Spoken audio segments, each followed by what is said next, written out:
Hi, it's Jerimiah Taylor with Keller Williams Realty here in Southern Arizona. And today I'm going to talk to you a little bit about the Tucson real estate market because we've got our 2016 wrap up. Now this is going to be a little longer video than normal, but I promise it'll be worth your time. So let's just dive right on in here. So 2016, what did it bring for Tucson real estate? First of all, it was a great year. We saw some great price appreciation. A lot of the people that have been waiting for equity to return to the market so that they could sell their home have seen their home come back above water.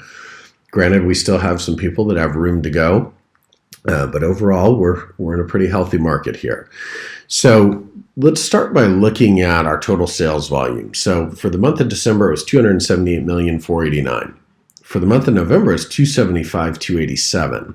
Now, year over year, that's not, or month over month, I'm sorry, that's not a big change. It's only a 1% difference. But year over year, that's a huge swing in November, almost a 45% increase. Couple that with the fact that it was an election year where we typically see a little bit slower market, and that's pretty fantastic. Where I'm excited that we finished the year strong and that the December numbers held up over that big gain in November. Now that gain in November in dollar volume was driven primarily by unit sales. You'll see we sold about 40% more homes, but also there was a solid 4 or 5% of that was driven by price appreciation year over year. So again, historical price appreciation somewhere between 3 and 5% is considered healthy and sustainable. And I think in Tucson, that's really what we're looking for, is healthy, sustainable price appreciation. So now scrolling down, this is going to illustrate the future of the Tucson market. Looking at December 2016, we brought 1,261 new homes to market here, which was a decrease of almost 22% from last year when we brought 1,614 homes to market. That is a little bit surprising because of how strong of a November we had, but we've also got to remember the interest rate increase that happened right there that may have slowed a few sellers down, also coupled with the uncertainty of the new leadership coming in to Washington. We're going to wait and see what happens. But what really tells us the story is what we call the absorption rate. And the absorption rate is simply how many homes do we have for sale and how many do we sell every month. We do a little math and we come up with, if we didn't sell any more real estate or if we didn't list any new real estate, we'd run out of real estate to sell here in about 3 months. Now, what we know is between 5 and 7 months of inventory is what we call a balanced market. Above 7 months of inventory is a buyer's market, which in the lows of the low, 2008, 9, 10, 11, we had 18 to 20 months of inventory. So returning here to 3 months of inventory, we're edging on what we would call an extreme seller's market. So what this means is that depending on the price band that you're selling in, you could get some really good activity. We're seeing a lot of properties that are priced right, that are in good condition, getting multiple offers. So let's look at what all this really means for a seller. In 2016, year over year, we saw prices go from $210,853 for sales that actually closed in 2015 to $226,826 in 2016. 7.58% price appreciation on the average home in Tucson. That's great. Again, that's slightly above the healthy pace, but we're really due for that. We've had a pretty slow recovery here in Tucson. Now, something to notice that's interesting is in 2015, the average seller thought their home was worth $216,000 and the average buyer came along and said, nah, it's more like $210,000. And there was about a 2.5% price differential between what a seller wanted and what a buyer was willing to pay.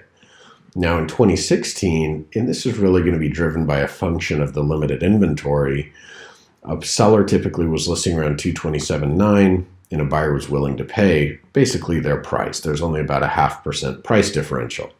However, I want to caution sellers that this is not the name your price days of 2005 and 6 because the appraisal laws will no longer support that. And what you're going to see is that although we have very healthy and robust sales, the sellers that are getting too aggressive they're getting left at the prom without a date. And we'll talk a little more about that here in a minute.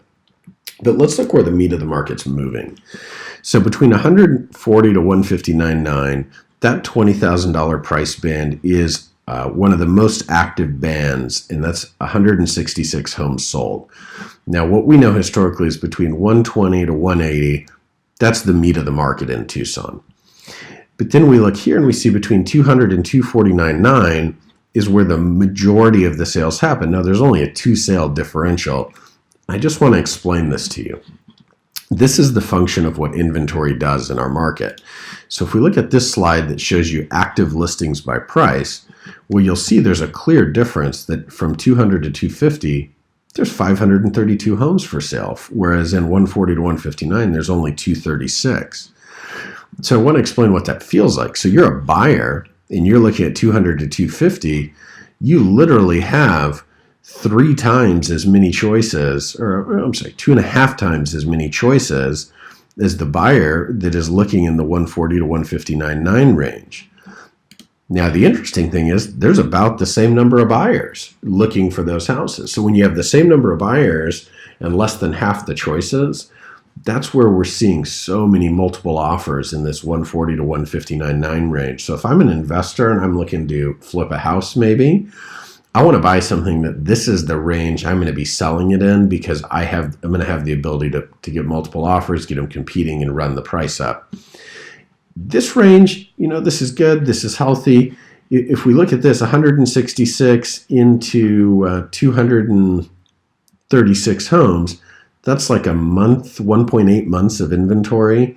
That's going to feel like a crazy hot market. There's probably even going to be a little bit of buyer frustration there because they're having such a hard time getting into a house.